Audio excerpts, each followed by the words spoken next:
Cristobal on Brown gets a pick from Norman Black. He's at the corner. He lets go. Bates pulling down his 6th defensive rebound. Looks at the clock. 23 seconds. Shot clock is 20. Yes. It should look to Bates because Ricardo Brown is covering Billy Ray Bates at this point. He's the last one caught there with Bates, and he's not letting go. And Bates is low posting. But now he's trying to glide over. Here's Cristobal. 6 on the shot clock. Atoy knows it. Yes, he can make that kind of a shot, a turnaround shot. Only 1 second. 6 points for Atoy Ko, all coming here in the third. Carpio puts it up. Good line. A little bit too strong. So, at the end of the third quarter, it is a 12-point game being enjoyed by Crispa Redmanizers. Very elegant. You can keep them for yourself, or you can give them away as Christmas gifts. That's a good block against Philip Cezar, but Billy Ray Bates steals the fast break away from Great Taste. Oh, that was another blown opportunity for Great Taste, and Philip Cezar squelches another would-be uprising by the Coffee Men.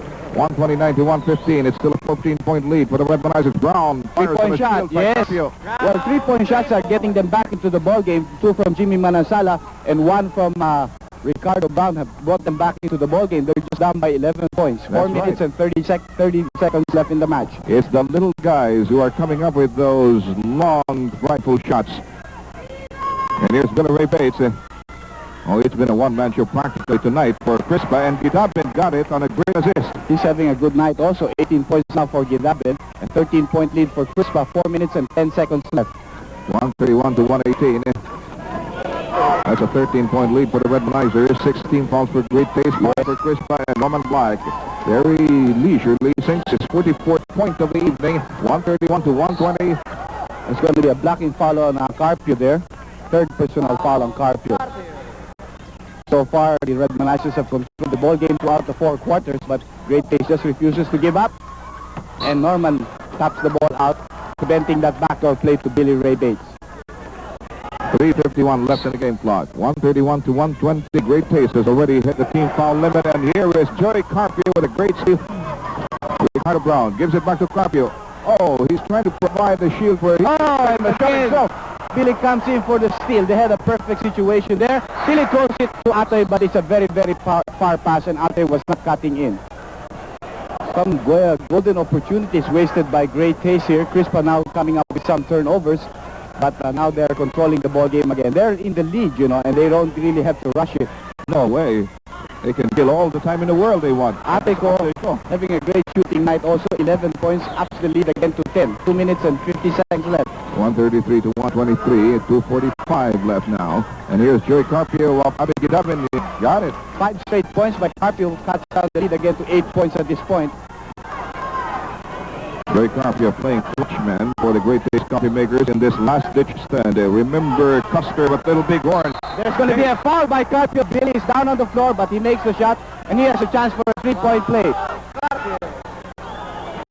Okay, let's watch that last piece of action in slow-mo. There's Tommy really getting up because he feels that Carpio should be thrown out of the game because he went under Billy Ray Bates. 136 to 127, just a 9-point lead for the Redmanizers, and the backward pressure by Norman Black on Billy Ray Bates. Last-ditch stand by the Great Taste Coffee Men. A minute and 45 to go. 12 seconds on the shot clock for the Redmanizers. Billy Ray Bates, they're running down the clock.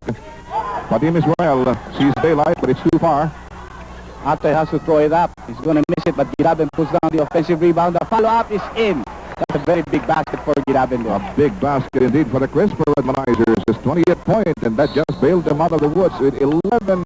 Well, with 1 minute and 26 seconds to go, they're up by 11. And we've got a foul by Atoy Ko, his third personal. And Joey Carpio has been responding beautifully in these clutches. That's right. But he missed the first free throw, Joe. Well, even he has to wilt under pressure somewhere. Well, the prospects are getting bleaker and bleaker for Baby Dalupan. He makes the second. Just a 10-point lead for Crispa, but only a minute and 26 seconds left. And that's still a double-digit advantage being enjoyed by the Redmanizers. The full-court press of Great Taste. There's going to be a foul from behind by Ricardo Brown against Vadim Israel. Well, in the case of Vadim Israel, it's not because of pressure. It's just that he hasn't really been given that many opportunities from the stripe. He hasn't really honed up on his foul shooting. Well, he made the second one, an 11-point lead for them. 139 to 128. 118 left. Nothing less than a miracle can save the game for Great Taste. And Norman Black seems to have run out of rabbits. There's a good pass to Philip Cezar for the easy lay-in. He makes it. And I think the Redmanizers are picking up their second victory. They're only a minute and 4 seconds away from victory number 2 in this best-of-5 series, which is going to make it extremely difficult for Baby Donovan to come back. Now, if that had been a healthy Scott, he might not be able to get those offensive rebounds, because Scott has shown us that he can block shots and he can rebound in the past when he was healthy. That single factor could have thrown this game into an entirely different, or with an entirely different complexion, Andrew. Sometimes the coaches don't think of that anymore. Now, maybe Tommy doesn't know. Maybe if he knew, he would certainly have given Billy Ray Bates a chance. But I'm sure he doesn't want to get Billy hurt in this ball game. You know, it's a one-ball game for them. Of course, you have to think of the collective effort, not just one individual's aspirations. That's right. 145 to 130, only 32 seconds left in the game clock. Let's see who's going to get the last shot at the basket. Could have been adding on to 2 more points for himself there.